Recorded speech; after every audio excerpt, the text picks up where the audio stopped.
So firstly, I'd like to introduce Rob and Evelyne, our CEOs, to kick the day off.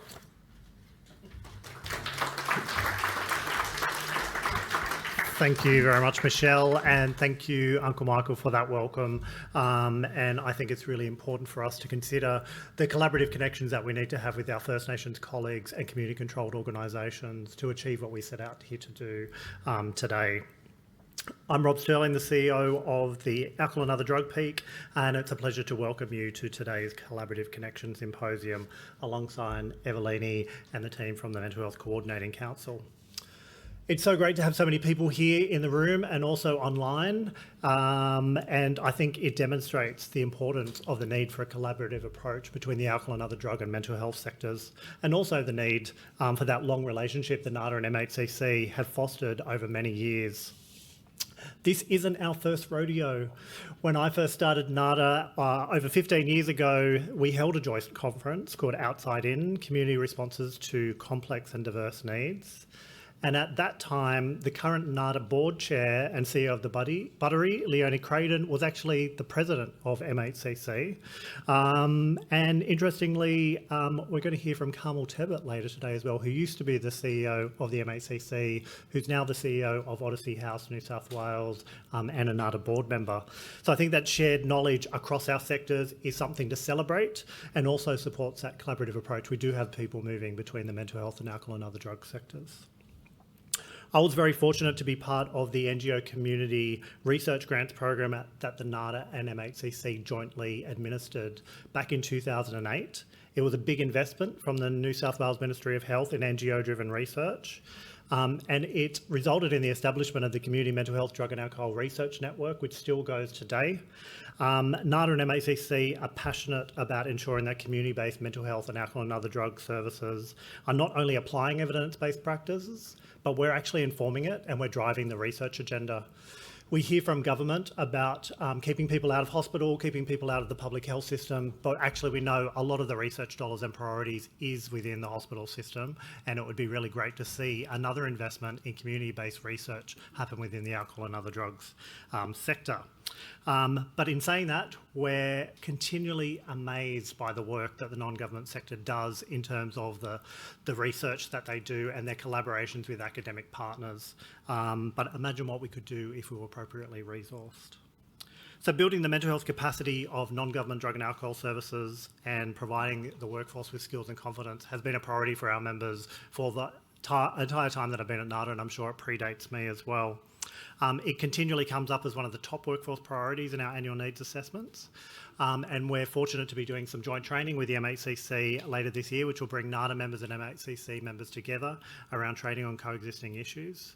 And we're also excited to be doing some work with the Matilda Centre, doing some pilots with their members around mental health capacity building within alcohol and other drug services. But of course, there's a lot more that needs to be done, and that's why we're here today. In early 2020, Dan Howard, the Commissioner of the Special Commission of Inquiry into the Drug ICE, handed a report to the New South Wales Government. And in that report, there are at least 15 references to mental health in the recommendations alone. And there was actually a section specifically around coexisting mental health and alcohol and other drug issues. It resulted in 2 recommendations from 109. So one was that supporting dual diagnosis approaches to care, New South Wales Health introduced mandatory training in mental health for all AOD frontline workers, and on the opposite side, training for alcohol and other drugs for all frontline mental health workers. There was another recommendation, number 46, which was around New South Wales Health to adopt, implement and resource a no wrong door approach to AOD policy so that all people who access the service are appropriately treated, managed and referred. So we've definitely made some progress, and I acknowledge Stephanie from the Centre for Alcohol and Other Drugs here today, but we're yet to see those 2 recommendations fully implemented. But NADA and MHCC are here to work alongside government, informed by the needs of all of our members to support implementation, and we hope that today is an opportunity to hear some of those voices from you all and also to showcase some of the amazing work that you're doing. But we know that the response to the Commission isn't going to address everything that needs to be done. The New South Wales Government has an election commitment to hold a drug summit, which we hope will be held this year. And it's great to have Minister Jackson here today. Thank you so much. We know that Minister Jackson is a supporter of evidence-based drug policy. As part of NADA's position, we're calling on a whole-of-government AOD strategy that doesn't treat AOD in isolation, and that we look at a range of intersecting health, social and justice policy areas, and that relationship between mental health and alcohol and other drugs is a priority for our members.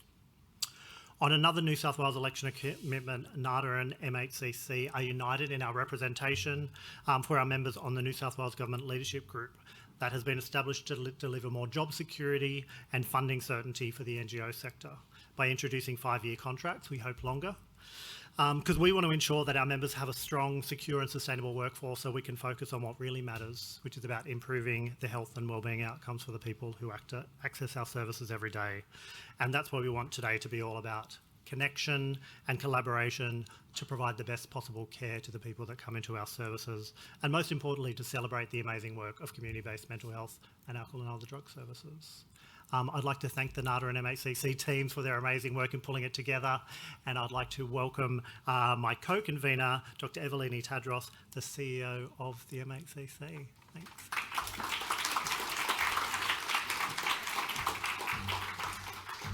I had to use the stairs because I was scared I was going to stack it.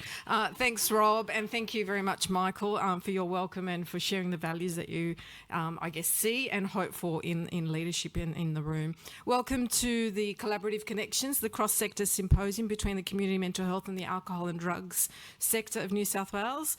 As introduced, and as you can see, hopefully you can figure out that I'm Evelyne Tadros, and I'm the CEO for the Mental Health Coordinating Council, which is the peak body for community managed mental health organisations in New South Wales.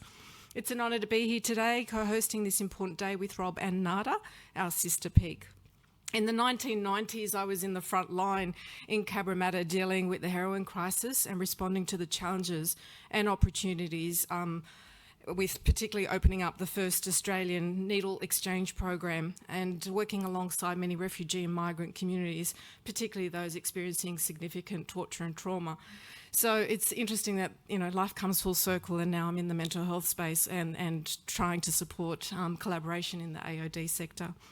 15 years has gone by since our first cross-sectorial conference, as Rob mentioned, Outside In, Community Resources to Complex and Diverse Needs. And we're still talking about the need for no wrong door. We are still seeing people only able to access intensive AOD care if they enter the justice system or in the emergency departments, and people being involuntarily detained under the Mental Health Act are only receiving part of the care they need to effectively progress in their recovery journeys. NADA and MHCC championed collaboration as peak bodies. The organisations have been joint developers of resources, support in cross-sectoral research into practice, training, and a myriad of other things. However, we are far from where we wanted to be 15 years on from our 2009 or 2010 cross-sector event. We still have a way to go in terms of cross-sector best practice. Both the mental health and AOD sectors have progressed in leaps and bounds in their own different arenas, but increasingly made efforts to learn from one and have increasingly made efforts to learn from one another, and yet most of us here today would agree we remain somewhat isolated in our respective sectors. We're gathered today acknowledging each of you and your valuable contributions in your respective sectors, and I can see everyone kind of catching up, and it feels like a bit of a reunion, so it's lovely to see. We're pleased to be joined by the Acting Commissioner Wayne Jones for the New South Wales Mental Health Commission, as well as representation from the New South Wales Ministry of Health, including Amy Wyndham and her team, and a number of our member representatives. It's great to have you here today. Our purpose is to engage in discussions aimed at identifying areas for improvement, determining what is required, and affirming our commitment to supporting our sectors in achieving our collective goals, including better collaboration. It's a jam-packed program, as Rob and Michelle have already indicated, and our teams at NADA and MHCC have put together a program for you today, and I invite each of you to participate and create new connections. These increased connections can only advance our support for the people we work with.